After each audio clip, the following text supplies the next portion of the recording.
Hello everyone, welcome to Techavro.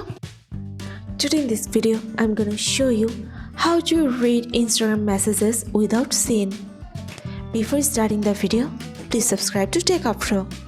So, let's get started. For this, you have to open your Instagram.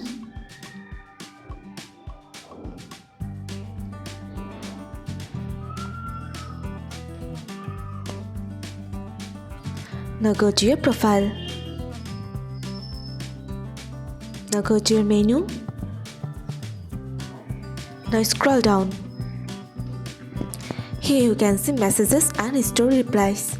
Press on this. Now you can see here show read receipts. Click on this.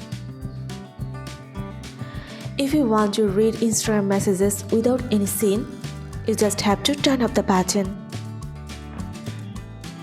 That's it. So this is how to read Instagram messages without seeing. So guys, that's it. You can do this. I think this video is very helpful to you. If it was, then give a thumbs up and hit the subscribe button. And thanks for watching.